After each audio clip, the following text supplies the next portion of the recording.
Hello बच्चों, my self मोहक अग्रवाल। बेटा अब हम अपने अगले सेशन में आए हैं। इस सेशन में बच्चों अपन बात करने जाएंगे सिंगल इलेक्ट्रोड पोटेंशियल की। इसकी सिंगल इलेक्ट्रोड पोटेंशियल, ये भी एक इंटरेस्टिंग टॉपिक है, मज़ा आएगा पढ़ने में। चलिए शुरू कर रहा हूँ मैं सिंगल इलेक्ट्रोड पोटेंशियल से। चलें आगे। इनसे पहले मैं डैनियल सेल, फैराडे लॉ, बाकी सारे लेक्चर्स भी कंप्लीट करा चुका हूँ, बट उस सबसे इम्पॉर्टेंट ईएमएफ के बारे में ज़रूर जानने सब बच्चे। इससे जस्ट पिछला ही लेक्चर मेरा ईएमएफ पे था, तो आप लोग कृपया करके जिस बच्चे ने मेरा पिछला लेक्चर नहीं देखा है वो उसे पहले सुन ले कंप्लीट तरीके से, अच्छे से, तब ये चीज़ें समझ में आएंगी, नहीं तो किसी को समझ में नहीं आनी। एक सीरीज़ में पढ़ोगे तभी समझ में आएगा। जो भी आप लेक्चर सुन रहे हैं उससे बस पहले ये चेक कर लेना कोई और लेक्चर तो नहीं है सर का, अगर है तो वो सुन ज़रूर लेना, क्योंकि ये लेक्चर्स एक दूसरे में इंटरकनेक्टेड रहते हैं। कुछ ऐसे पॉइंट ज़रूर बोलूँगा मैं कि जो पिछले लेक्चर में मैंने पूरी डिटेल में एक्सप्लेन करे हुए होंगे। तो जो भी देख रहा है मेरी वीडियो भाई, वो लोग इस लेक्चर से पहले वाले जितने भी लेक्चर्स हैं उन सबको कंप्लीट कर लें एक तरफ से। क्लियर है? चलो शुरू करते हैं भैया। सिंगल इलेक्ट्रोड पोटेंशियल, ध्यान से देखिएगा। अब होता क्या है ये सिंगल इलेक्ट्रोड पोटेंशियल, ध्यान से सुनना, पढ़ रहा हूं, देखते चले। When a metallic rod is dipped in its salt solution, then opposite charges are produced at the interference of rod in solution। मेरे ख्याल से आपको इलेक्ट्रोड पोटेंशियल की मैं डेफिनेशन दे चुका हूँ, क्लियर है? उसी तरीके से एक इलेक्ट्रोड पोटेंशियल, कोई एक इलेक्ट्रोड है उसका पोटेंशियल, उसको हम सिंगल इलेक्ट्रोड पोटेंशियल बोल देते हैं, केवल इतना सा फर्क है, कुछ नहीं, सेम डेफिनेशन है। When a metallic rod is dipped in its salt solution, then opposite charges are produced at the interface of rod in solution. The device formed is called a single electrode। तो वो जो device होती है, छोटा सा beaker में rod dip है, उसमें सॉल्यूशन है, उसे हम सिंगल इलेक्ट्रोड कहते हैं। And it's potential is called single electrode potential. और उसका जो पोटेंशियल होता है उस पर्टिकुलर सिंगल इलेक्ट्रोड का, उसे हम सिंगल इलेक्ट्रोड पोटेंशियल के नाम से जानते हैं। क्लियर है? मैं इसका डायग्राम दिखाता हूँ, जरा ध्यान से देखें सब लोग। इसको मैं बना के एक्सप्लेन करता हूँ, थोड़ा सा एक सेकेंड रुकना जरा, यहाँ पे क्लियर होएगा, देखना बच्चों।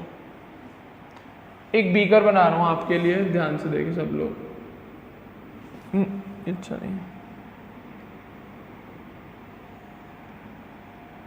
क्लियर है? इसके अंदर एक रॉड डिप है, ये रही इसकी एक रॉड, क्लियर है? ये किस में डिप्ड है? सॉल्यूशन में। किस में डिप्ड है बच्चों? सॉल्यूशन में। पूरी नहीं होती, पार्शियली डिप्ड रहती है। पूरी रॉड को डिप करके नहीं रखा जाता कभी भी, पार्शियली। क्लियर है? तो मान लेते हैं ये रॉड किसकी है? जिंक की। किसकी है बच्चों? जिंक की रॉड। और ये सॉल्यूशन किसका है? ZnSO4 का। कोई दिक्कत? 1 मोलर, इतना मान लो बस, सब समझ में आ जाएगा। क्लियर है? रॉड किसकी है बच्चों? जिंक की। और सॉल्यूशन किसका है? 1 मोलर ZnSO4 का। क्लियर है? अब मैं बात करने जा रहा हूँ ऑपोजिट चार्ज कैसे जनरेट होते हैं। आपको पता है जिंक ऑक्सीडाइज होता है, तो क्या इस रॉड पे से ये बेटा जो जिंक है ये अपने इलेक्ट्रॉन छोड़ रहा होगा इस रॉड के ऊपर? क्या रख गया होगा? अपने इलेक्ट्रॉन। उसके लिए कलर कुछ और मेंशन करने हैं। हाँ, और कोई नहीं क्या? अपने क्या छोड़ गया होगा? इलेक्ट्रॉन्स। अपने क्या लीव करके चला गया होगा? इलेक्ट्रॉन्स। और खुद सॉल्यूशन में आ गया होगा, किसकी फॉर्म में? Zn+2 की फॉर्म में। क्लियर है? किसकी फॉर्म में बच्चों? Zn+2 की फॉर्म में। मतलब इस इलेक्ट्रॉन, इस जिंक ने, इस जिंक रॉड ने क्या किया? Zn+2 बना लिया, और ये जो 2 इलेक्ट्रॉन लूज करे इसने, ये कहाँ पे छोड़ दिए? रॉड पे। किस पे रहेगा ये इलेक्ट्रॉन? उस मेटालिक रॉड पे रह गए। तो दिमाग लगाओ जरा, रॉड पे कैसे इलेक्ट्रॉन्स रह गए और सॉल्यूशन में क्या बढ़ गया? Zn+2। तो डेफिनेटली रॉड पे कैसा चार्ज आ चुका होगा? नेगेटिव चार्ज आ चुका होगा। और इस सॉल्यूशन पे कैसा चार्ज आ चुका होगा? पॉजिटिव चार्ज आ चुका होगा। मेरे ख्याल से दोनों चीजें क्लियर होगी। क्यों? क्योंकि जिंक ऑक्सीडाइज होता है, जिंक अपने इलेक्ट्रॉन लूज करेगा, खुद सॉल्यूशन में Zn+2 में चला जाएगा और अपने इलेक्ट्रॉन इस रॉड के ऊपर छोड़ जाएगा। तो जैसे जैसे धीरे धीरे इलेक्ट्रॉन इकट्ठे होते जाएंगे तो रॉड कैसे चार्ज? नेगेटिवली। और जैसे जैसे सॉल्यूशन में Zn+2 आते चला जाएगा तो सॉल्यूशन पे क्या था, चार्ज प्लस। क्लियर है? तो ऑपोजिट चार्ज क्रिएट होगा रॉड पे और इस सॉल्यूशन की इंटरफेस जहाँ पे कनेक्ट कर रहे हैं। ये नहीं कि ऊपर का चार्ज देख लो और सॉल्यूशन, वो एरिया देखेंगे, केवल वही एरिया पे पोटेंशियल डिफरेंस जनरेट होगा जहाँ पे दोनों कनेक्शन में है। तो रॉड का केवल इतना एरिया ही तो डिप्ड है, ऊपर वाला तो खाली है, उससे कोई मतलब नहीं है। हमें केवल इसकी इंटरफेस की बात करनी है कि इस रॉड का इंटरफेस और सॉल्यूशन का जो भी एरिया टच कर रहा होगा वहाँ पे जो पोटेंशियल डिफरेंस जनरेट होगा, उस पोटेंशियल डिफरेंस को हम क्या कहते हैं, सिंगल इलेक्ट्रोड पोटेंशियल। और इस पूरे अपैरेटस को कि एक बीकर में सॉल्यूशन है, उसके अंदर रॉड डिप्ड है और एक पोटेंशियल जनरेट हो रहा है, इसको हम कहते हैं एक सिंगल इलेक्ट्रोड, एक इकलौता अकेला इलेक्ट्रोड। अब कुछ भी वो बन सकता है, किसी कंडीशन में कैथोड है, किसी कंडीशन में एनोड है। मैंने आपको डैनियल सेल में दिखाया है ये किसका काम करता है, एनोड का काम करता है। डैनियल सेल में सिखाया है मैंने इसके बारे में, किसका काम करता है, एनोड का काम करता है। क्लियर है? मैं आगे बढ़ रहा हूँ, ध्यान से देखिएगा। तो अब दो सिंगल इलेक्ट्रोड हो सकते हैं, एक कैथोड एक एनोड। क्लियर है? अब कैथोड में इसका ऑपोजिट होता है, यहाँ पे क्या ऑक्सीडेशन हो रहा है, वहाँ पे क्या रिडक्शन होता है। वहाँ पे रॉड कैसी हो जाएगी, ऑपोजिट हो जाता है, रॉड कैसी पॉजिटिव और सॉल्यूशन कैसा नेगेटिव। ये एनोड का केस बना के दिया मैंने आपको, कैथोड का केस जस्ट ऑपोजिट होता है, रॉड कैसी हो जाती है, पॉजिटिव, और सॉल्यूशन कैसा हो जाता है, नेगेटिव। क्यों? क्योंकि वहाँ पे जो सॉल्यूशन के +2 आयंस होते हैं वो रॉड पे इकट्ठे होते चले जाते हैं और रॉड पे इलेक्ट्रॉन कम कर देते हैं और सॉल्यूशन में क्या, पॉजिटिव चार्ज कम कर देते हैं। तो डेफिनेटली सॉल्यूशन पे नेगेटिव चार्ज जनरेट हो जाता है और रॉड पे पॉजिटिव चार्ज जनरेट हो जाता है। क्लियर है? बस इतनी सी बात है। चलें आगे। अब बात आती है भैया कि इस पोटेंशियल को मेजर कैसे करेंगे। ये तो ऐसा है नहीं कि आपने बीकर रखा, रॉड डिप करी, प्लस माइनस जनरेट हुआ और वोल्ट मीटर से तो नाप नहीं सकते भाई, सर्किट कंप्लीट नहीं है, करंट नहीं होगी तो कैसे नापोगे पोटेंशियल। क्लियर है? यहाँ पे कोई केवल डिफरेंस क्रिएट हुआ है, यहाँ पे कोई करंट फ्लो हो रही है, कोई इलेक्ट्रॉन फ्लो हो रहे हैं, नहीं हो रहे, करंट नहीं, कुछ नहीं, कोई सर्किट नहीं, तो कैसे पता करेंगे हम इसका पोटेंशियल डिफरेंस। ध्यान रखना बेटा, सिंगल इलेक्ट्रोड का अगर रखा हो और आपसे बोले इसका पोटेंशियल डिफरेंस क्या होगा, मेजर नहीं हो सकता। अकेला अगर इलेक्ट्रोड है, एक इकलौते अकेले इलेक्ट्रोड का पोटेंशियल हम मेजर नहीं कर सकते, उसे किसी दूसरे इलेक्ट्रोड के साथ सेल बनाना पड़ेगा, तब कैलकुलेट भले ही हो जाए। बट अगर आपको एक अकेला इलेक्ट्रोड पकड़ा दिया हाथ में और आपसे पूछा कि पोटेंशियल निकाल दो ऐसे ही अपने आप, तो बिल्कुल नहीं निकल सकता। तो वही लिखा है, there is no direct method for या to determine, there is no direct method to determine the electrode potential. कोई डायरेक्ट मेथड नहीं है किसके लिए, इलेक्ट्रोड पोटेंशियल निकालने के लिए। किसका? सिंगल इलेक्ट्रोड का। सेल का निकल सकता है बट सिंगल इलेक्ट्रोड का कोई डायरेक्ट मेथड नहीं कि जैसे मैंने ईएमएफ सेल का निकालना सिखा दिया था, कैथोड प्लस एनोड। यहाँ पे तो भाई एक ही इलेक्ट्रोड है, क्या कैथोड क्या एनोड। क्लियर है? अब ये थोड़ी कहोगे रॉड कैथोड है या सॉल्यूशन कैथोड है, ऐसा कुछ नहीं होता। क्लियर है? तो अगर हम इस इलेक्ट्रोड का पोटेंशियल निकालना चाहते हैं तब क्या करेंगे, तो वही लिखा है, in order to calculate the potential of a single electrode, the electrode is coupled with the reference electrode. इस इलेक्ट्रोड को हमें कपल करना पड़ता है, मतलब सेल बनाना पड़ता है। सीधी भाषा में एक इलेक्ट्रोड पकड़ा दिया मैंने तुम्हें, अब मैं पूछ रहा हूँ कि इसका पोटेंशियल निकालो। सर तुमने कहा सर डायरेक्ट नहीं निकल सकता, पर अगर मैं इस इलेक्ट्रोड का यूज करके एक सेल बना लूँ तब निकल सकते हैं। तो सेल बनाने के लिए दूसरे इलेक्ट्रोड कोई अननोन नहीं होना चाहिए, नोन इलेक्ट्रोड होना चाहिए, जिसको हम रेफरेंस इलेक्ट्रोड बोलते हैं। मतलब हम एक ऐसा इलेक्ट्रोड लेंगे स्टैंडर्ड जिसका पोटेंशियल हमें पहले से ही पता होगा, तभी आप इस अननोन इलेक्ट्रोड का पोटेंशियल निकाल पाएंगे। मतलब कि अकेला इलेक्ट्रोड बैठा तो नहीं निकाला जा सकता, उस इलेक्ट्रोड को किसी दूसरे इलेक्ट्रोड की हेल्प लेनी ही पड़ेगी, क्योंकि तभी एक कंप्लीट सेल बनेगी और तभी करंट फ्लो करेगी, तभी आप ईएमएफ कैलकुलेट कर पाओगे। क्लियर है? तो वही बोल रहा हूँ, in order to calculate the potential of single electrode, the electrode is coupled with the reference electrode. Reference electrode बेटा एक ऐसा इलेक्ट्रोड होता है जिसका पोटेंशियल हमें पहले से ही पता होता है। तो वही लिखा है, whose potential is already known. एक ऐसा इलेक्ट्रोड जिसका पोटेंशियल हमें पहले से ही पता है। चले आगे, to construct a complete cell. तो मतलब ये जो एक इलेक्ट्रोड है, अननोन इलेक्ट्रोड है तुम्हारे पास, इसका पोटेंशियल मेजर करना है, तो हमें एक ऐसा इलेक्ट्रोड लेके चलना पड़ेगा इसके साथ मिला के, जिससे एक सेल बना ले और हम वो सर्किट पूरा करके उसका पोटेंशियल निकाल के दे दें। क्लियर है? क्या कि जो अननोन इलेक्ट्रोड है उसे दूसरे रेफरेंस इलेक्ट्रोड, मतलब ऐसा इलेक्ट्रोड जिसका पोटेंशियल पहले से पता है, उसके साथ आपको पहले क्या सेल बनाना पड़ेगा, तभी आप इस अननोन इलेक्ट्रोड का पोटेंशियल निकाल पाओगे। अभी कैसे निकाल पाओगे वो आगे देखते हैं। क्लियर है? आगे लिखा है, then the EMF of cell is calculated with the help of potentiometer. And finally we can calculate the potential of unknown electrode. अब ये बात कुछ हजम नहीं हुई, कुछ नहीं, ये अननोन इलेक्ट्रोड है, एक आपके पास इलेक्ट्रोड नंबर 1 है, एक आपके पास इलेक्ट्रोड नंबर 2 है, इसका पोटेंशियल मुझे पता है x, मान लो x वोल्ट, मान लो यार, इसका पोटेंशियल मुझे नहीं पता, क्वेश्चन मार्क। अब मैंने क्या किया, इस अननोन इलेक्ट्रोड को, मान लो ये वो है E1 और ये E2 जो रेफरेंस है, इन दोनों को मैंने मिला के एक सेल बना दिया और उसका EMF तो आराम से मेजर हो सकता है पोटेंशियोमीटर से, इतना तो पढ़े होंगे फिजिक्स में। तो पोटेंशियोमीटर से हमने इसका EMF निकाल दिया इसका EMF, जैसे YZ कुछ भी आ रहा है, मैंने मान लिया Y आ रहा है, क्लियर है। तो अब आपको EMF पता है, एक इलेक्ट्रोड का पोटेंशियल पता है, तो अननोन वैल्यू निकल के आ जाएगी। तो वही फॉर्मूला लगाना है, कुछ नहीं, EMF के फॉर्मूले लगाने हैं आपको, EMF के फॉर्मूले लगाने, कुछ नहीं करना।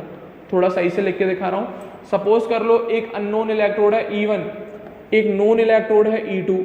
एक एग्जांपल दे देते हैं, इसका इलेक्ट्रोड पोटेंशियल दे रखा आपको 5 वोल्ट, मान लो यार, कोई दिक्कत। अब जब ये सेल बनी तो इसका EMF निकल के आ रहा था आपके पास सेल का कितना, 3 वोल्ट, क्लियर है। कितना वोल्ट आ रहा था, 3 वोल्ट। मान लो ये कैथोड है, मान लो एनोड है, मान लो यार, अभी क्लियर है, ये कैथोड है, ये क्या है, एनोड, और आपको फॉर्मूला पता है क्या, EMF कैथोड प्लस एनोड, मतलब कैथोड का क्या, ऑक्सीडेशन पोटेंशियल, अच्छा ऐसे नहीं, कैथोड का क्या, रिडक्शन पोटेंशियल, और एनोड का क्या, ऑक्सीडेशन पोटेंशियल। तो EMF देख लो भाई, मान लो एग्जांपल दे रहा हूं भैया, तो कैथोड का क्या, reduction potential for cathode plus oxidation potential for anode. तो ये मान लिया मैंने कैथोड, तो इसको लिख दिया मैंने 5, प्लस ऑक्सीडेशन पोटेंशियल एनोड का मुझे पता नहीं है, क्वेश्चन मार्क लगा दिया। EMF मैं निकाल चुका हूँ 3, तो मेरे ख्याल से एनोड का ऑक्सीडेशन पोटेंशियल निकाल के आ जाएगा। अब वो क्वेश्चन में जो पूछ रहा हो वो कन्वर्ट कर लेना अपने अकॉर्डिंग। ऑक्सीडेशन पोटेंशियल पूछ रहा हो तो डायरेक्ट आंसर आएगा, अगर रिडक्शन पोटेंशियल पूछ रहा हो तो जो भी आंसर आए उसका साइन ऑपोजिट कर देना, जो भी आंसर आए उसका साइन ऑपोजिट कर देना, क्लियर है, सीधा सीधा फॉर्मूला है, कुछ नहीं। तो अननोन इलेक्ट्रोड का पोटेंशियल निकल आया, कब निकला, जब आपने इसे एक रेफरेंस इलेक्ट्रोड के साथ मिला के सेल बनाया और उस सेल का with the help of potentiometer आप पहले से ही नाप चुके हैं EMF। तो EMF पता है, एक इलेक्ट्रोड का पोटेंशियल पता है, अननोन का निकालना है, put the value and get the halwa, answer निकल के आ जाएगा डायरेक्ट, क्लियर है। चलूँ क्या मैं आगे, मेरे ख्याल से क्लियर होगा, ध्यान से देखें।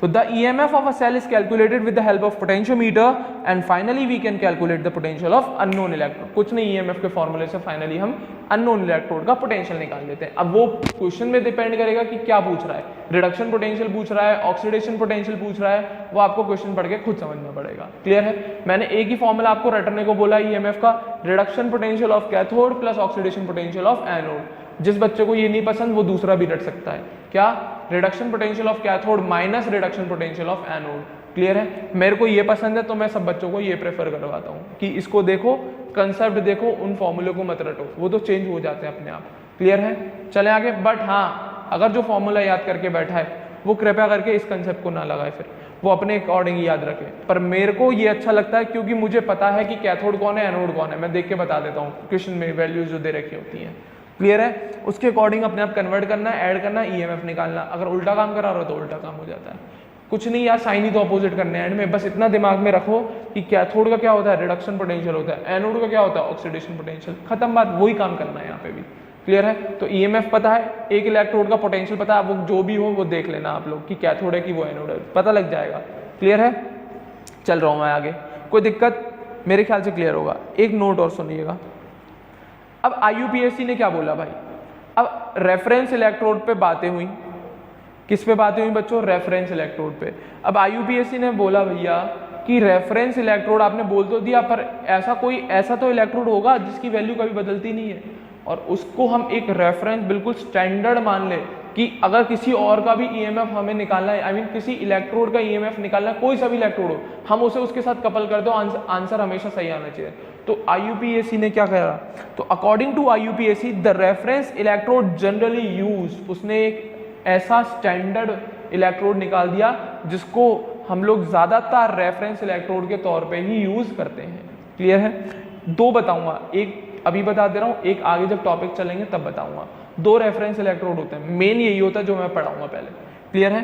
तो according to IUPAC the reference electrode generally used is she, लड़की नहीं है, SHE है, या फिर standard hydrogen electrode, full form SHE, लड़की नहीं है, स्टैंडर्ड हाइड्रोजन इलेक्ट्रोड है नाम, क्या है, स्टैंडर्ड हाइड्रोजन इलेक्ट्रोड, क्या, स्टैंडर्ड हाइड्रोजन इलेक्ट्रोड, कुछ नहीं, SHE की फुल फॉर्म है स्टैंडर्ड हाइड्रोजन इलेक्ट्रोड, या फिर दूसरा नाम NHE, normal hydrogen electrode. Clear है?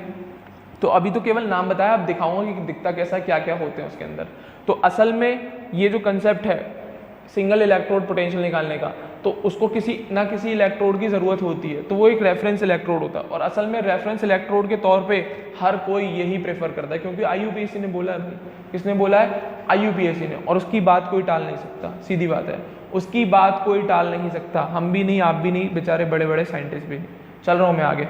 अब मैं बात कर रहा हूँ इसी SHE की या NHE, normal hydrogen electrode. Clear है? फिर थोड़े से क्वेश्चन देख लेंगे, एग्जाम्पल भी समझा दूंगा, क्वेश्चन देखने की भी जरूरत नहीं पड़ेगी, क्वेश्चन आप लोग करें, मजा आएगा। अब मैं हेडिंग बात कर रहा हूँ, ध्यान से देखें, स्टैंडर्ड हाइड्रोजन इलेक्ट्रोड या NHE, शी और NHE की बात करूंगा मैं, शॉर्ट में बोल दूंगा शी और NHE, या SHE NHE कर दूंगा, ठीक है। अब होता क्या, ये देख लो पहले, ये है क्या, it is a gas ion electrode, मतलब एक ऐसा इलेक्ट्रोड है जिसमें गैस और आयन काम करते हैं, मतलब एक गैस और एक सॉल्यूशन काम करेगा, मतलब यहाँ पे दो चीजें होंगी, गैस भी आएगी और सॉल्यूशन, मतलब आयन का में मिलेंगे, हवा में तो नहीं, सॉल्यूशन की बात कर रहा हूँ मैं। क्लियर है?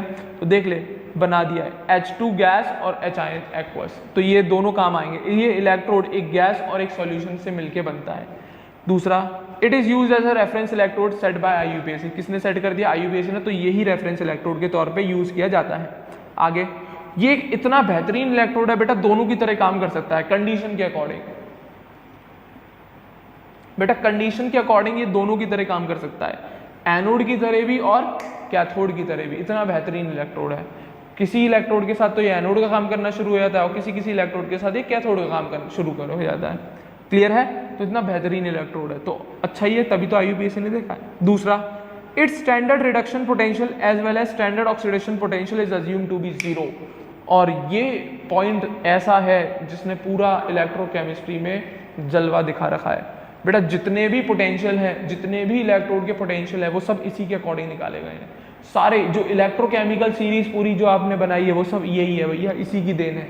तो जब तक ये बोला गया कि एक ऐसा इलेक्ट्रोड है, किसने? IUPAC ने बोल दिया, ये वाली बात बोल दी, तो पत्थर की लकीर है, आपको ही माननी है, मुझे भी, सबको यही माननी है, क्या कि ये जो SHE या NHE है, इसका चाहे आप रिडक्शन पोटेंशियल स्टैंडर्ड निकाल लो, चाहे आप इनका स्टैंडर्ड ऑक्सीडेशन पोटेंशियल निकाल लो, उसकी वैल्यू हमेशा हमेशा हमेशा 0 ही मानी जाती है, अज्यूम कर ली गई है, कितनी? 0।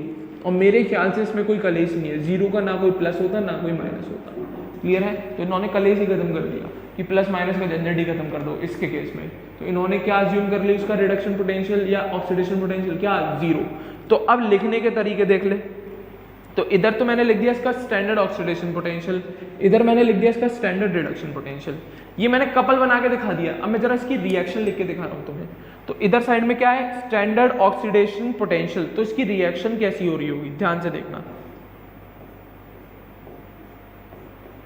हाफ H2 का मतलब समझ गए होंगे, एक ही हाइड्रोजन होता है असल में वो।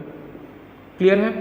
तो ऑक्सीडेशन कराना है H+, एक इलेक्ट्रॉन बाहर, मेरे ख्याल से कपल दिख गया होगा। ये कैसा है? गैसियस है, और ये कैसा है? एक्वस है, सॉल्यूशन भी तो होगा। क्लियर है? वापस से फिर भी साफ से लिख दे रहा हूं मैं इसे। इसकी रिएक्शन देख लो एक और बार, half H2 gaseous forms H+ aqueous plus electron, मेरे ख्याल से दिख गया होगा आपको ऑक्सीडेशन कपल। तो वही तो लिखा है, E half H2 plus half oblique H+ equals to 0। अच्छा, ये थोड़ा अनइवन तरीके से लिख गया है, इसको लिखने का तरीका मैं दिखा देता हूँ। हमेशा ध्यान रखना बच्चों, थोड़ा टाइपिंग में दिक्कत है, E0 नीचे लिखा जाता है सफिक्स टाइप सबस्क्रिप्ट में, हाफ H2 गैस,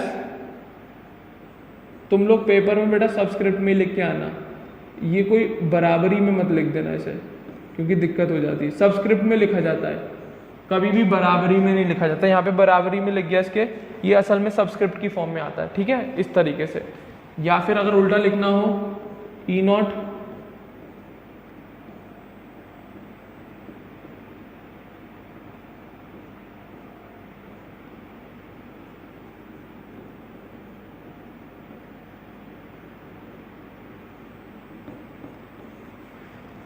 क्लियर है। तो अब मेरे ख्याल से क्लियर हो, ये सबस्क्रिप्ट में चला जाएगा इसके नीचे, जैसे H2O लिखते हो तो 2 नीचे आता है, वही वाला हिसाब है। क्लियर है। अब इसकी रिएक्शन लिख रहा हूँ रिडक्शन वाली, क्या H प्लस एक्वस, क्या कितने इलेक्ट्रॉन खाए, 1 इलेक्ट्रॉन खाया, और क्या बना लिया, हाफ H2 गैस बना ली। क्लियर है। ये इसकी रिडक्शन का पल हो गया। अब मेरे ख्याल से दोनों रिएक्शन समझ में आ गई होंगी। तो ये दोनों रिएक्शन शो करता है, तो चाहे आप ऑक्सीडेशन करा लो चाहे आप रिडक्शन करा लो, इसका स्टैंडर्ड ऑक्सीडेशन पोटेंशियल और उसका स्टैंडर्ड रिडक्शन पोटेंशियल रहता कितना है, 0 ही है। रहता कितना है, 0 ही है, कोई फर्क नहीं है, चाहे ऑक्सीडेशन हो चाहे रिडक्शन। तभी तो ये दोनों काम करते हैं, एनोड हाफ सेल और कैथोड हाफ सेल। क्लियर है। तो कंडीशन के अकॉर्डिंग देख लेते हैं कि कब इसे एनोड बनाना है और कब किसे कैथोड बनाना है। अभी उसको भी सिखाऊंगा कि कैसे डिसाइड करते हैं कब कौन एनोड बनेगा और कब कौन कैथोड बनेगा। चलो आगे में, मेरे ख्याल से क्लियर होगा। अब बात करते हैं कंस्ट्रक्शन की कि कैसे बनता है ये ऐसा चीज। मेरे ख्याल से इतना बेहतरीन डायग्राम लेके आया हूँ मैं, निकाल के तुम्हारे लिए, देख लो। अगर नहीं दिख रहा, किसी की आंखें कमजोर है तो अब देख लेना, अब भी किसी की आंखें कमजोर है तो और लो भाई, इससे ज़्यादा बड़ा नहीं हो सकता, नहीं तो ये झमेले में चला जाएगा। डायग्राम ही डायग्राम दिखा रहा हूँ बस, देख लो।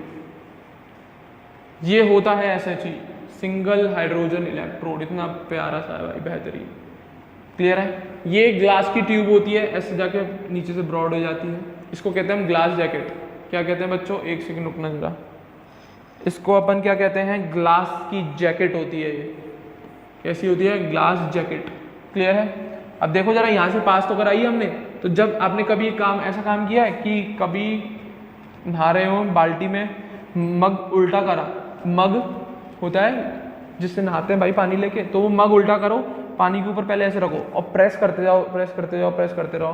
तो अब ये बताना उस मग के अंदर पानी जाता है, नहीं जाता, एयर रहती है और आस पड़ोस में सारा सॉल्यूशन रहता है। तो वही काम यहाँ पे किया है, इस प्लेटिनम की इसको टकराया, ये बिल्कुल उसी मग का काम करती है। किसका काम करती है, मग। तो ऊपर से अंदर प्रेस किया गया होगा, असल में इस तरीके से प्रेस किया जाता है कि मैक्सिमम सॉल्यूशन इसके सराउंडिंग में रहता है। ये सॉल्यूशन ज़्यादातर इसके सराउंडिंग में रहता है। यहाँ पे कैविटी टाइप की क्रिएट हो जाती है, एयर गैप क्रिएट हो जाता है। क्या क्रिएट हो जाता है बच्चों, एयर गैप जैसा क्रिएट हो जाता है। जैसा कि किसमें होता है, मग को अगर आप उल्टा करके बकेट में, पानी की बकेट में प्रेस करते जाओ तो वो वाला हिसाब होता है। कैसा हिसाब होता है भाई, कि जैसे ही आप क्या घर पे ट्राई करना, कभी जिसने नहीं किया, बाल्टी में लेना, पानी भर लेना, मग लेना, उल्टा करना, उसको रखना पहले सरफेस पे, एकदम से यो उसको एंगल टेढ़ा मत करना, बिल्कुल पैरेलल ऐसे रखा और धीरे दूसरे हाथ से धीरे धीरे धीरे धीरे प्रेस करते जाना। पानी एंटर नहीं करता, वो पानी में अंदर जाने के बाद भी, जब आपका जग या मग पूरा डूब भी गया होगा अंदर पानी में, तब भी उस मग के अंदर पानी नहीं गया होगा, एयर गैप क्रिएटेड रहता है। तो वही काम किया मैंने। ये एक टाइप का मग है जिसको मैंने सरफेस पे रखा सॉल्यूशन की और ऐसे ही प्रेस कर दिया, जिससे एयर गैप मेंटेन है उसके अंदर। क्लियर है। चलो, इसको प्लैटिनम को वेट नहीं करना होता, इसलिए कह रहा हूँ। तो वही कह रहा हूँ मैं। तो ये क्या है, एक ग्लास की ट्यूब है जिसमें एक होल क्रिएटेड है जिससे हम गैस पास कराएंगे, क्या, हाइड्रोजन गैस, वो भी कितने एटीएम पे, 1 ATM। तो जैसे हमने इसको पास कराया, यहाँ पे एयर कैविटी क्रिएटेड है, यहाँ पे सॉल्यूशन अंदर नहीं गया है, सॉल्यूशन अंदर नहीं गया है अभी, धीरे धीरे बाद में ये जाएगा। जो जब हाइड्रोजन गैस पास कराएंगे इस पे, तो H2 गैस प्लैटिनम पे इकट्ठी हो जाती है क्योंकि एब्जॉर्ब कर लेता है। तो वही लिया, platinum black foil, hydrogen is absorb. तो क्या होता है, एक प्लैटिनम की वायर होती है और नीचे एक प्लेट होती है जिसपे हम प्लैटिनम ब्लैक फॉइल कर देते हैं, क्योंकि और यहाँ से जैसे ही आप हाइड्रोजन पास कराओगे तो ये बेटा इतना अच्छा एड्जॉर्बर होता है कि हाइड्रोजन को एड्जॉर्ब करके रख लेता है। मैंने डिफरेंस बता चुका हूँ आपको एड्जॉर्ब और एब्जॉर्ब में, ये वैसे सरफेस में समझाऊंगा। एड्जॉर्प्शन भी बताऊंगा वहाँ पे बेटा, एब्जॉर्प्शन भी, दोनों अलग अलग फिनोमेना होते हैं। एब्जॉर्ब करना होता है सोखना, हिंदी में कहते हैं, जो बिल्कुल अपने अंदर समा लेता है, जैसे स्पंज देखा है, पानी में डुबोना, बिल्कुल पानी उसके अंदर तक भर जाता है। क्लियर है। और एड्जॉर्प्शन देखना है तो एड्जॉर्प्शन का कोई लाइव एग्जांपल, इम्बाइबिशन सुना है, वो भी अलग चीज़ है। देखो एड्जॉर्प्शन का एक लाइव एग्जांपल दिखाता हूँ तुम्हें।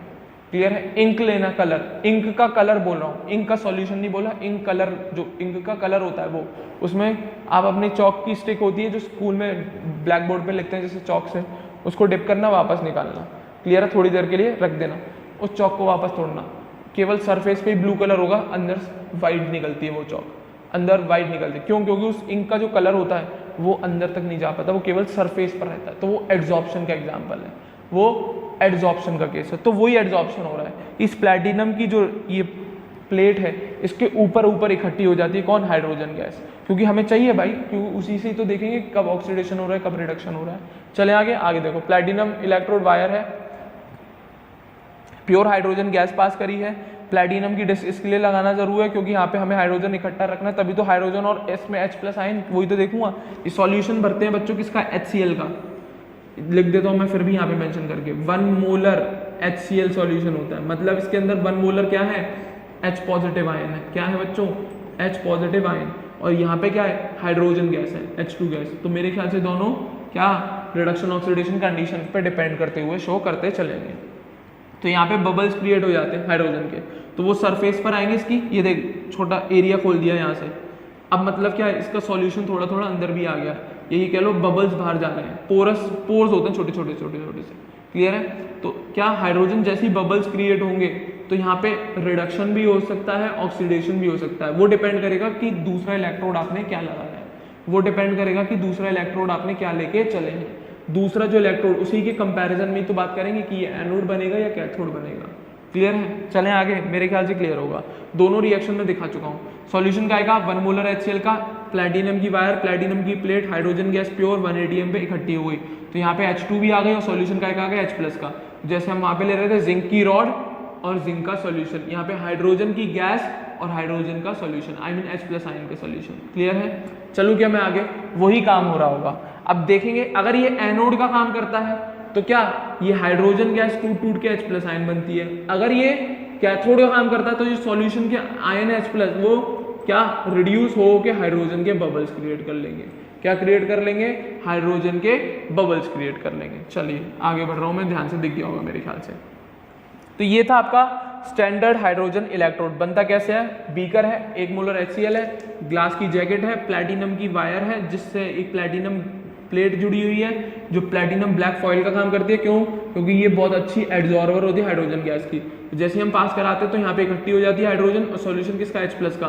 तो बिल्कुल उसी तरीके से जैसे जिंक और जिंक रॉड का काम होता है वैसे ही हाइड्रोजन और H प्लस आयन भी काम करते हैं। ऑक्सीडेशन होगा तो H2 H प्लस में कन्वर्ट होगा, रिडक्शन होगा तो H प्लस H2 में कन्वर्ट हो जाता है, क्लियर है, मेरे ख्याल से क्लियर होगा यहाँ तक। चलूँ क्या मैं आगे, तो अब वही लिखा है, रिवर्सिबल साइन बना दिया, यहाँ पे H2 H प्लस भी बन सकता है और H प्लस H2 भी बन सकता है, क्लियर है। तो वही लिखा है मैंने, a device in which hydrogen gas is continuously pass through 1 molar HCl solution at 1 ATM pressure, ऐसा डिवाइस जिसमें हाइड्रोजन गैस हम पास कर रहे हैं, कस पे? 1 ATM प्रेशर, किसके थ्रू? 1 मोलर HCl के through, and a platinum electrode having platinum black foil is dipped in the solution, क्या? प्लैटिनम डिस्क है, वायर है और प्लैटिनम प्लेट है, वही ब्लैक फॉइल जो किसमें? सॉल्यूशन में डिप्ड है। ये पूरा स्ट्रक्चर बता दिया कि कैसे किससे बनता है। ग्लास जैकेट वायर के बारे में जिक्र किया नहीं है, वो मैंने बता दिया आपको, ग्लास जैकेट है कि प्योर H2 पास करिए 1 ATM पे XYZ। और हाँ, टेम्परेचर भी ध्यान रखना है, टेम्परेचर बेटा इस कंडीशन में चल रहा है, स्टैंडर्ड चीज़ें सारी, 1 ATM प्रेशर और 298 केल्विन टेम्परेचर, स्टैंडर्ड कंडीशन है। और यहाँ पे बेटा प्लैटिनम वायर लेना इसलिए जरूरी था क्योंकि वो इनर्ट होती है, पता लगी आपने कोई और मेटल की ले ली, वो पता लगी थोड़ी देर बाद HCl से रिएक्ट कर गई तो भी दिक्कत आ जाती है, इसीलिए प्लैटिनम का इलेक्ट्रोड, आई मीन प्लैटिनम की वायर और प्लैटिनम की प्लेट ली जाती है, क्लियर है। तो यहाँ पे थोड़े टाइम तक एयर गैप रहता है, बट धीरे धीरे जो पोर्स होते हैं उसकी वजह से सॉल्यूशन धीरे धीरे भर जाता है अल्टीमेटली, ठीक है ना। तो वहाँ पे फिर रिएक्शन चलती रहती है धीरे धीरे। और ये जो पूरा अपैरेटस बनाया, ये जो इलेक्ट्रोड निकाला है बना के, तो इसका जो पोटेंशियल निकाला गया है, माना गया है IUPAC में, निकाला तो गया ही नहीं, माना गया है कितना? 0, कितना? अंडा 0 माना गया इसका जो पोटेंशियल है। क्या इस SHE का जो पोटेंशियल नापा गया है, ये माना गया है, अज्यूम किया गया है, कितना है? 0 है, क्लियर है। मेरे ख्याल से यहाँ तक आपको बात सारी क्लियर होगी, कुछ नई बात नहीं, सिंपल सी है, जो मैंने डायग्राम में दिखाया वही बस मैंने यहाँ पे लाइन की फॉर्म में लिख दिया है और कुछ नहीं किया है, ऐसे ही आपको चिपका के आना है विद डायग्राम, लिखना चाहे बनाना चाहे बना सकते हैं, नहीं तो स्क्रीनशॉट लेके रख लो, आराम से बना लेना घर पे बैठ के, क्लियर है। मैं आगे बढ़ रहा हूँ बच्चों, ध्यान से देखिए,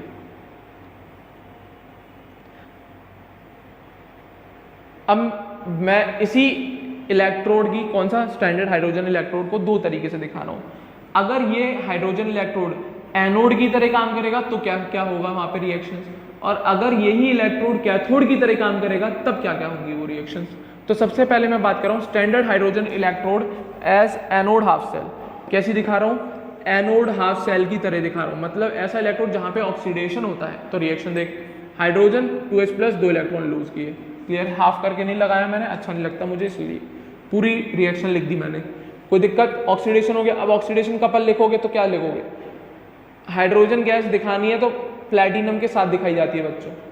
ऐसा कोई इलेक्ट्रोड लेना पड़ेगा जिसके ऊपर वो गैस एड्सॉर्ब है, तो प्लैटिनम के साथ दिखाई जाती है। प्लैटिनम ब्रैकेट में H2 gas oblique H+ ion aqueous 1 molar solution, ये पूरा लिखा जाता है। प्लैटिनम लिखना कंपलसरी है। अब जरूरी नहीं है H2 को आप ब्रैकेट में क्लोज करो, इसको स्लैश करके भी लिख सकते हैं। तो जरूरी नहीं आप हाइड्रोजन गैस को ब्रैकेट्स में क्लोज करें, आप इसको स्लैश करके भी लिख सकते हो। कैसे? Platinum slash H2 gas slash H+ ion aqueous, खत्म बात। तो वो दूसरा मेथड भी लिख दिया, platinum slash H2 gas slash H+ ion aqueous, और वो भी कितना एक्वस? 1 मोलर। ये तो कंसंट्रेशन बताई है मैंने कैसे लिखते हैं, क्लियर है। और हाँ, शर्त क्या है, जब भी आप ये गैस लिखे तो उसका प्रेशर जरूर मेंशन करिएगा। 1 atm प्रेशर, इसके जस्ट नीचे ही मेंशन कराया जाता है 1 atm प्रेशर, इसके जस्ट नीचे ही मेंशन किया जाएगा 1 atm प्रेशर। कोई दिक्कत? तो प्लैटिनम पे हाइड्रोजन गैस एड्सॉर्ब हुई है, ऑक्सीडेशन का पल लिखा है, ये गैस है और ये कैसा है? एक्वस है। तो H2 ऑब्लिक H+ आयन, तो H2 के साथ हमें प्लैटिनम लगाना जरूरी है और 1 atm लगाना जरूरी है, इसके साथ एक्वस और 1 मोलर। कोई दिक्कत? ये पूरा अगर आप ब्रैकेट में नहीं लिखना चाहते तो स्लैश लगा के भी लिखा जा सकता है, कोई दिक्कत नहीं होती। दूसरा, अब इसका E0 लिखोगे तो कुछ नहीं, 0। तो ये क्या लिख दिया मैंने? ऑक्सीडेशन का पल लिख दिया और उसको 0 के बराबर, तो उसको क्या बोलेंगे हम?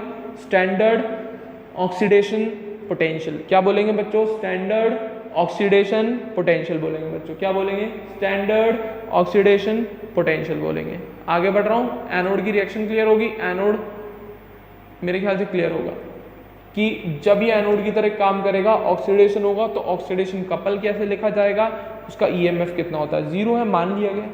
अब यही काम मैं इसको रिडक्शन की फॉर्म में, आई मीन कैथोड की तरह दिखा रहा हूँ। Standard hydrogen electrode as cathode half cell, किसकी तरह? कैथोड हाफ सेल की तरह दिखा रहा हूँ बच्चों। किसकी तरह दिखा रहा हूँ? कैथोड हाफ सेल की तरह दिखा रहा हूँ, ध्यान से देखें। तो रिडक्शन होगा, H आयन काय में कन्वर्ट होंगे? हाइड्रोजन गैस में। तो लिखो H ion aqueous 1 molar solution oblique platinum bracket में हाइड्रोजन गैस 1 atm प्रेशर। अगर ब्रैकेट नहीं लगाना तो इसे स्लैश करके लिख सकते हैं। तो H ion aqueous 1 molar slash H2 gas slash platinum 1 atm pressure. Clear है? कोई दिक्कत? जरूरी है इधर लिख लेना प्लैटिनम को, सही रहता है। क्लियर है? हाँ या ना? अगर स्लैश करके लिखा जाता है तो पीछे लिखा जाएगा इसके, और इधर लिखा जाएगा तो इधर पहले लिखा जाता है गैस के। क्लियर है? और इसके नीचे मेंशन कर देना 1 atm प्रेशर, पक्का। तो अब इसका EMF निकाल लो, EMF मतलब इलेक्ट्रोड पोटेंशियल। तो रिडक्शन H+ से हाफ H2 0 आएगा ये भी, तो इसका भी स्टैंडर्ड रिडक्शन पोटेंशियल कितना? 0। अभी बताया थोड़ी देर पहले। SHE का चाहे ऑक्सीडेशन पोटेंशियल देख लो, चाहे उसका रिडक्शन पोटेंशियल देख लो, वो 0 है, था और रहेगा। क्यों? किसने बोल दिया? ये IUPAC ने। तो आप कुछ नहीं कर सकते, मैं भी कुछ नहीं कर सकता इसमें। अज्यूम्ड वैल्यू है, इसी के कंपैरिजन में हमने बाकियों की वैल्यू दे दी है। चलो आगे, मैं आगे देखें। अब हम बात कर रहे हैं, ये बना तो लिया हमने, अब ये इसका यूज क्या है? वही तो यूज बता रहा हूँ कि जो हमें अननोन इलेक्ट्रोड है उसका पोटेंशियल निकालने में हेल्प करता है, ये सबसे बढ़िया। तो रेफरेंस इलेक्ट्रोड के तौर पे हेल्प करेगा, तो वही लिखा है मैंने। Use of standard hydrogen electrode to determine standard electrode potential of elements. किसका? एलिमेंट्स का इलेक्ट्रोड पोटेंशियल निकालने में हेल्प करता है। एलिमेंट मतलब इलेक्ट्रोड ही तो हो गए भाई। जिंक क्या है? एलिमेंट है, उसी का ही तो इलेक्ट्रोड था। कॉपर क्या है? एलिमेंट है, उसी का ही तो इलेक्ट्रोड था। तो इलेक्ट्रोकेमिकल सीरीज में जो हम एलिमेंट लिखते हैं वो है क्या? इलेक्ट्रोड ही तो है। क्या है? इलेक्ट्रोड है। तो वही दिखा रहा हूं। अब SHE की मदद से हम कैसे निकाल सकते हैं बाकी एलिमेंट्स या बाकी इलेक्ट्रोड्स के पोटेंशियल। तो देखो भाई, absolute potential of a single electrode can never be calculated, पहली बात तो ये। दूसरी, we can find relative electrode potential. हम लोग एब्सोल्यूट वैल्यू नहीं निकाल सकते, क्योंकि हमें ये थोड़ी पता है भाई। देख, आंखों से देख के कैसे बता सकते हो पोटेंशियल? आंखों से देख के कोई बता सकता है हाँ भाई इसका 2 पोटेंशियल है, इसका 3 पोटेंशियल है। तो एब्सोल्यूट वैल्यू तो निकाली नहीं जा सकती, हमेशा कंपैरेटिव वैल्यू या रिलेटिव वैल्यू निकाली जाती है। क्या निकाली जाती है? Relative value. तो आप जरा बताओ, सब्जी वाले से सब्जी खरीदने जाते हो तो वो जो बांट होता है वो आपको क्या पता कि 1 किलो का ही है, बट फिर भी आप उसे मान के लेके आते हो नहीं आते हो? वो कहता है 1 किलो का बाट है, तो हाँ ठीक है भैया 1 किलो का बाट है। 1 किलो आपने कभी देखा है क्या? हाँ या ना, महसूस किया है अप्रोक्सीमेट। अब जरूरी थोड़ी है उस सब्जी वाले के पास जो वेट है 1 किलो का वो एक्यूरेट 1 kg हो, उससे ऊपर या कम या बढ़ती भी तो हो सकता है। क्लियर है? तो वही मैं बोल रहा हूँ। तो यहाँ पे एब्सोल्यूट वैल्यू नहीं मानी जा सकती, रिलेटिव वैल्यू निकालनी पड़ती है किसी के कंपैरिजन। किसके कंपैरिजन में? SHE कंपेयर करने के लिए परमात्मा ने IUPAC परमात्मा ही है भैया केमिस्ट्री के। क्लियर है? इंसान नहीं है, पूरी यूनियन है, वो एसोसिएशन है, ठीक है ना। उसने बोल दिया कि किसी भी इलेक्ट्रोड का नहीं निकाल सकते, क्योंकि नहीं निकाल सकते भाई, आंखों से देख के कोई पोटेंशियल नहीं बता सकता, तो उसको किसी ना किसी के साथ कपल करके बनाना ही पड़ता है। और जो किसके साथ कपल करा जाता है? स्टैंडर्ड हाइड्रोजन इलेक्ट्रोड के साथ। उसका अज्यूम्ड है पहले से 0, तो उसके रिलेटिव में हम निकालते हैं, उसके रिलेटिव में हम निकालते हैं। तो we can find relative electrode potential with respect to SHE। तो जैसे कि आप बाजार से सब्जी खरीद के आते हो, किसके रिलेटिव में? उसके जो वेट होते हैं सब्जी वाले के, उसके रिलेटिव में। आपको क्या पता भाई कि वो 1 किलो है कि नहीं है? उसने बोल दिया कि 1 किलो का बाट है, भाई बहन जी नाप दे रहा हूँ मैं, भाई साहब नाप दे रहा हूँ, लो 1 किलो हो गई सब्जी। हमें कैसे पता कि वो जो वेट है उसका वो डेफिनेट एक्यूरेट 1 kg है कि नहीं है? स्टिल माना है, स्टिल माना है। तो इसीलिए SHE का आपको क्या पता 0 है कि नहीं है, बट अज्यूम किया भाई इसी के बेसिस, क्योंकि यही है जो भी है परमात्मा जिसके बेसिस पे हम बाकियों का नापेंगे इलेक्ट्रोड पोटेंशियल। तो वही है, बिल्कुल सेम सब्जी वाले के वेट के बराबर काम करता है SHE का इलेक्ट्रोड। 0 है तो 0 के कंपैरिजन में बाकी सबको नाप दो। तो जैसे मैंने एक तराजू में रखा, यहाँ पे SHE रखा, और दूसरे तराजू में मैंने दूसरा इलेक्ट्रोड रखा, तो इसके कंपैरिजन में नाप दिया। तो अब हमें बाद में पता लगेगी कि कौन कैथोड बनेगा कौन एनोड, वो तो वैल्यू से पता लगेगी, अभी दिखाऊंगा। क्लियर है? तो अबे वेट नहीं है, बस एग्जाम्पल के तौर पर याद कराने के लिए बोल रहा हूँ मैं। क्लियर है? क्या रिलेटिव होती है वैल्यू, कभी भी एब्सोल्यूट नहीं होती। एक ना एक चीज को स्टैंडर्ड मानना था, तो इसने मान लिया SHE को। क्लियर है? जिसकी वैल्यू 0 है। तो आगे, for calculating the relative electrode potential, reduction मत बोल देना, मर जाओगे। यही है रिलेटिव इलेक्ट्रोड पोटेंशियल, लिख लेना आप लोग, ज्यादा शॉर्ट फॉर्म मत करना, मैंने कर दिया क्योंकि मुझे पता है आपको नहीं पता, इसलिए आप लिख लेना इसे relative electrode potential. For calculating the relative electrode potential of a single electrode, then the given electrode is connected as anode half cell और cathode half cell with SHE। तो जो रिलेटिव इलेक्ट्रोड पोटेंशियल है निकालोगे, तो आप SHE के साथ या तो उस इलेक्ट्रोड को एनोड बना लो या उस इलेक्ट्रोड को आप कैथोड बना लो। तो वही बोल रहा है सेल वो बनाने के लिए, सेल कंस्ट्रक्ट करने के लिए, किसकी हेल्प से? SHE की। SHE को पकड़ लिया, ठीक है भाई। अब जो आप लेके आ रहे हो इलेक्ट्रोड, एक बार कैथोड बना के देख लो, एक बार उसके साथ एनोड की तरह लगा के देख लो। तो जहां पे भी आपको EMF मिल जाए उसका, तो आंसर है। जहां पे EMF, क्यों EMF कैसा चाहिए हमें? पॉजिटिव। EMF कैसा चाहिए हमें? पॉजिटिव। तो एक बार कैथोड बनाओगे, एक बार एनोड, तो डेफिनेटली एक ही केस में पॉजिटिव आएगा, क्योंकि दूसरे केस में नेगेटिव का काम करेगा। क्या?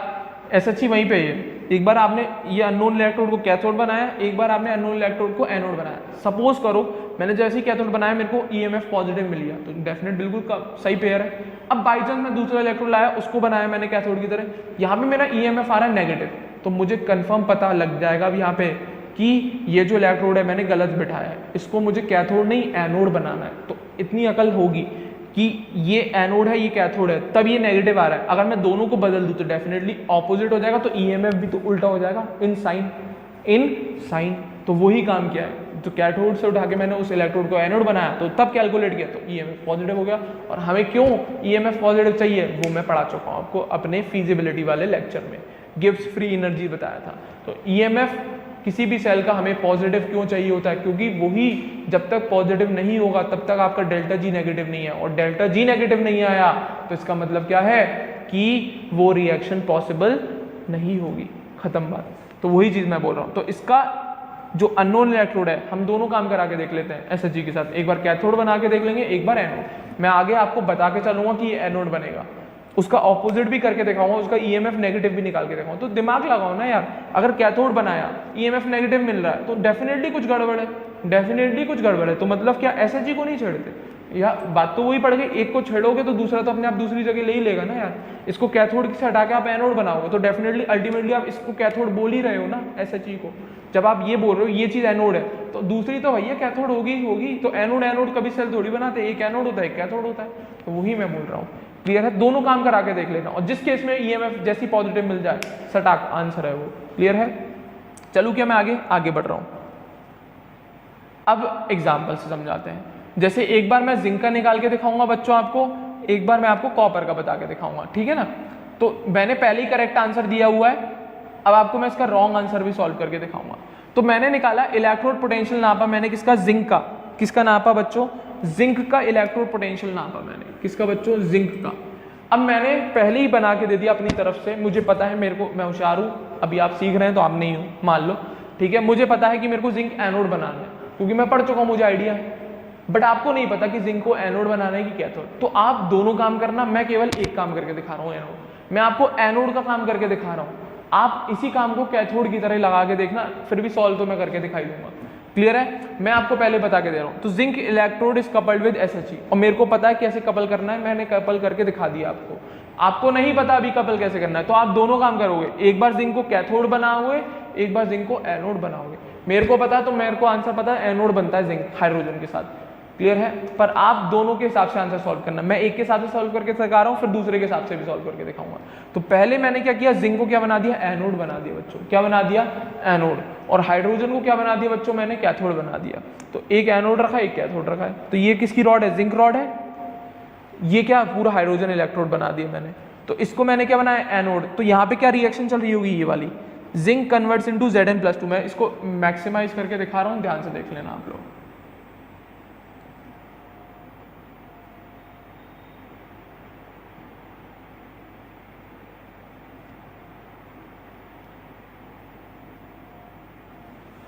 दिख रहा होगा मेरे ख्याल से, ठीक है। तो ये क्या है, जिंक का एनोड है, हाइड्रोजन का क्या, कैथोड है। मेरे ख्याल से दिख गई होगी। जिंक रॉड दिख रही होगी आप लोगों को, जिंक रॉड दिख रही होगी आप लोगों को। किसका काम करेगी ये, एनोड का काम करेगी। हाइड्रोजन इलेक्ट्रोड दिख रहा होगा, प्लैटिनम का ही बना होगा, कैथोड का काम करेगी। क्लियर है, तो मैं पहले ही बता के दे रहा हूँ। तो यहाँ पे क्या होगा, ऑक्सीडेशन, ये रहा zinc Zn+2, 2 electron left on the rod. Clear है, इधर क्या हो रहा है, रिडक्शन, किसका, H+ का, 2 इलेक्ट्रॉन लिए, हाइड्रोजन गैस रिडक्शन हो गया। मेरे ख्याल से दाना की क्लियर होंगी। ये मैंने लगा दिया वोल्ट मीटर, ये मैंने लगा दिया सॉल्ट ब्रिज, या मान लो पोटेंशियोमीटर लगा दिया, उससे नाप रहे हैं, मान लो यार याद करने के लिए। ये मैंने लगा दिया इसका सॉल्ट ब्रिज, जिससे गड़बड़ी ना हो। ये सॉल्यूशन 1 मोलर, उधर भी HCl का सॉल्यूशन 1 मोलर। ये मैं आपको बता के दे रहा हूँ। अब आगे बात करता हूँ मैं, क्लियर है। अब मैं आगे बात कर रहा हूँ, ये दिख गया डायग्राम की नहीं, anode cathode, zinc rod platinum की हाइड्रोजन के साथ रॉड बनाएगी ये पूरी। क्लियर है, यहाँ पे ऑक्सीडेशन हो रहा होगा, Zn+2 में कन्वर्ट होकर 2 इलेक्ट्रॉन, यहाँ पे रिडक्शन, जो सॉल्यूशन के H+ है वो कन्वर्ट होकर बबल्स बना रहे होंगे यहाँ पे हाइड्रोजन के। क्लियर है, मेरे ख्याल से सेल क्लियर होगा जो मैंने बनाया है। अब मैं इसके आगे की बात करता हूँ, स्टेटमेंट। अब जो पीछे सेल देखा बच्चों आपने, उसी की मैं बात कर रहा हूँ। उस सेल के लिए इसने पोटेंशियल बोल दिया, the potential of this cell, जो अभी दिखाया मैंने, एज मेजर्ड बाय पोटेंशियोमीटर। किससे मेजर किया, जो हमने, पोटेंशियोमीटर कभी गलत आंसर नहीं देता, एक्यूरेट वैल्यू देता है EMF की। कितना नाप लिया पोटेंशियोमीटर से हमने, 0.76 वोल्ट। ये एक्सपेरिमेंटल वैल्यू है, जो हमने सेल बना लिया, अच्छी बात है, बना लिया। अब उसे हमने पोटेंशियोमीटर की हेल्प से EMF नाप लिया। अब मैं यहाँ पे ये नहीं सिखाऊंगा कि कैसे नापते हैं, आपको पता होगा, 12th में आ गए।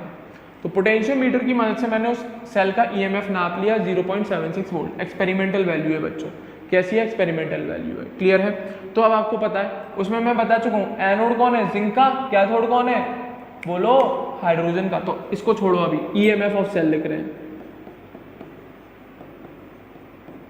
क्लियर है, एनोड किसका है, जिंक का, कैथोड किसका है, हाइड्रोजन का। तो reduction potential for hydrogen plus oxidation potential for zinc. Clear है, तो EMF कितना है, चिपका दो, 0.76। क्लियर है, हाइड्रोजन का रिडक्शन पोटेंशियल या ऑक्सीडेशन पोटेंशियल बताओ। मेरे ख्याल से स्टैंडर्ड है तो 0 होता है, चाहे हाइड्रोजन का रिडक्शन पोटेंशियल देख लो, चाहे उसका ऑक्सीडेशन पोटेंशियल, कोई साइन का झंझट ही नहीं। तो हाइड्रोजन को चिपका दिया, plus oxidation potential of zinc, मेरे ख्याल से क्लियर होगा। तो इसकी जो value I oxidation potential of zinc की, किसकी, 0.76। या फिर अगर मुझे इसका क्वेश्चन में रिडक्शन पोटेंशियल पूछता है तो वो लिख रहा हूँ, रिडक्शन पोटेंशियल ऑफ जिंक कितनी वैल्यू आई, -0.76 वोल्ट, -0.76 वोल्ट। नीचे लिख देता हूँ, छोड़ो, इसको नीचे लिख दे रहा हूँ, रिडक्शन पोटेंशियल जिंक का -0.76 मेरे ख्याल से क्लियर होगा। क्वेश्चन में ज़्यादातर वो आपसे वही निकलवाएगा, क्योंकि IUPAC ने बोला भाई इलेक्ट्रोड पोटेंशियल ही रिडक्शन पोटेंशियल है, ऑक्सीडेशन पोटेंशियल जैसी कोई चीज़ होती नहीं है अकॉर्डिंग टू IUPAC। मेरे अकॉर्डिंग तो होती है। क्लियर है? कुछ नहीं निकालना, उसके ऑपोजिट कर देना भैया, IUPAC भी खुश आप भी खुश, खत्म बात। क्लियर है? तो रिडक्शन पोटेंशियल जिंक का कितना आ रहा है? -0.76। चेक कर जरा, तो दोनों निकाले मैंने। स्टैंडर्ड रिडक्शन पोटेंशियल को ही हम स्टैंडर्ड इलेक्ट्रोड पोटेंशियल कहते हैं, कितना? -0.76। स्टैंडर्ड ऑक्सीडेशन पोटेंशियल वो +0.76। दोनों वैल्यू मैंने शॉर्ट में निकाल के दिखा दी। यहाँ पे मैंने फॉर्मूला बस वो लगाया रिडक्शन पोटेंशियल वाला, reduction potential cathode minus reduction potential anode. But मेरे को क्या पता है, कैथोड का रिडक्शन पोटेंशियल होता है, एनोड का ऑक्सीडेशन पोटेंशियल। तो मैंने जिंक का डायरेक्ट पहले ऑक्सीडेशन पोटेंशियल निकाला, बाद में मैंने उसे रिडक्शन पोटेंशियल में कन्वर्ट कर दिया, खत्म बात। क्लियर है? अब इसका उल्टा काम करके दिखा रहे हैं, तो ध्यान से सुन लें। EMF कितना आ रहा है आपके पास? 0.76। अब अकल लगाओ थोड़ी, अगर भगवान ने दी है। मैंने जिंक का रिडक्शन पोटेंशियल भी निकाल लिया, ऑक्सीडेशन पोटेंशियल भी निकाल लिया। अब मान लो मेरे को नोन है दोनों इलेक्ट्रोड। अब आप में जो ज़्यादा थोड़ा दिमाग चल रहा है तो एक और प्रोसेस करा के देखते हैं। अब आपने बोला सर आपको कैसे पता लग गया एनोड डायरेक्ट वो आया?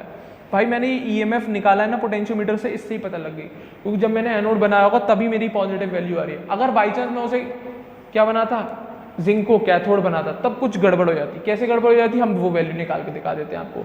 कैसे गड़बड़ हो जाती है वही वैल्यू मैं निकाल के दिखा रहा हूँ आपको अब, ठीक है? अगर बाई चांस हम जिंक को कैथोड बनाते, दिमाग लगा, जिंक को क्या बनाते? कैथोड, तो उसके लिए क्या लेते हम? रिडक्शन पोटेंशियल जो हो रहा है। और हाइड्रोजन को क्या बनाते? एनोड, उसके लिए क्या लेते? ऑक्सीडेशन पोटेंशियल, जिसकी वैल्यू पहले से 0 थी। उससे कोई फर्क पड़ा क्या?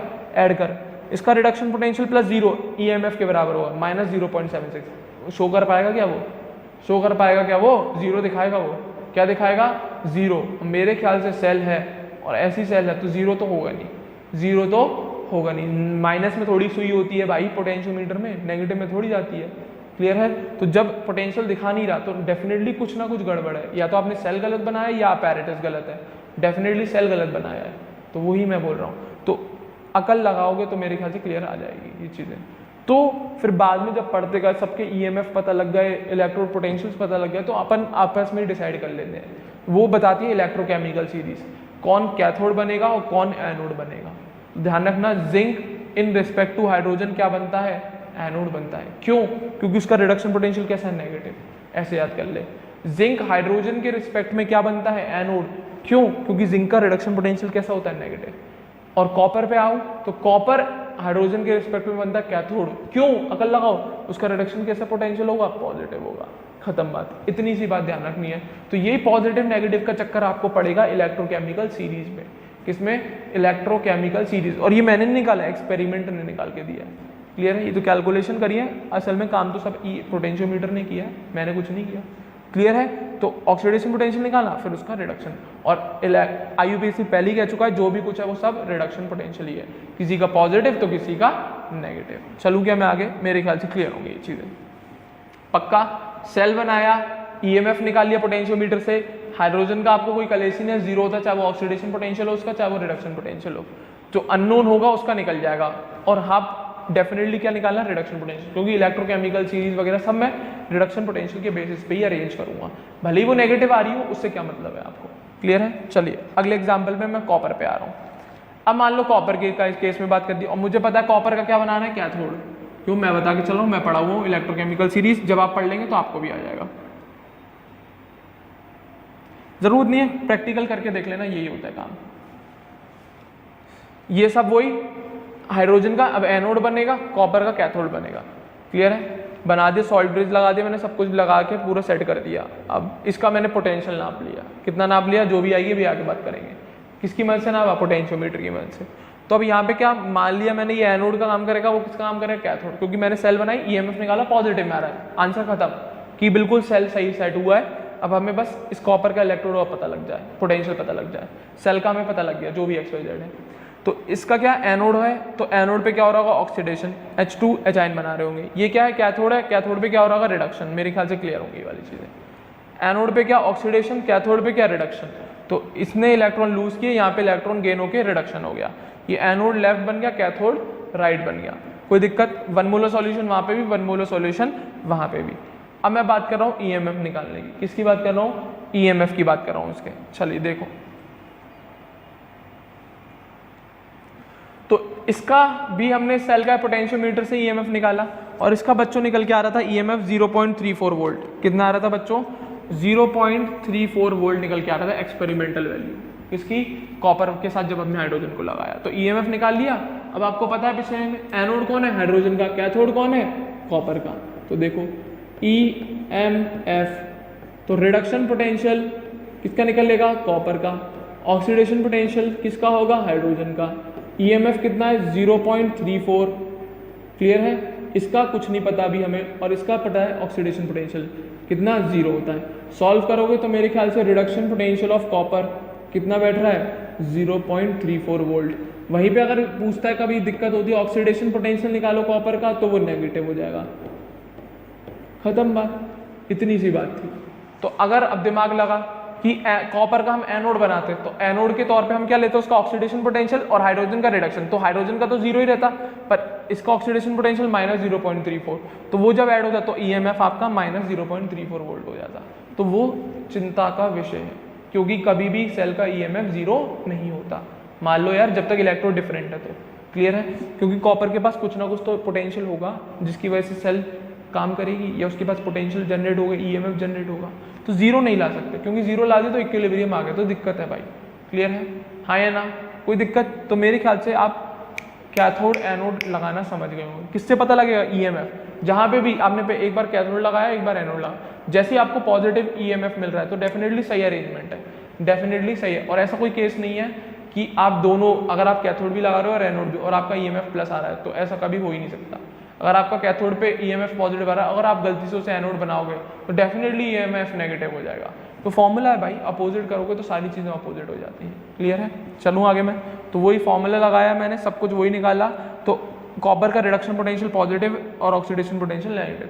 तो रिडक्शन पोटेंशियल पॉजिटिव का मतलब कॉपर क्या बनाएगा? कैथोड बनाएगा। तो एक चीज़ समझ में आई कि अगर हाइड्रोजन का क्या इलेक्ट्रो पोटेंशियल कैसा है? 0। कैसा है? 0।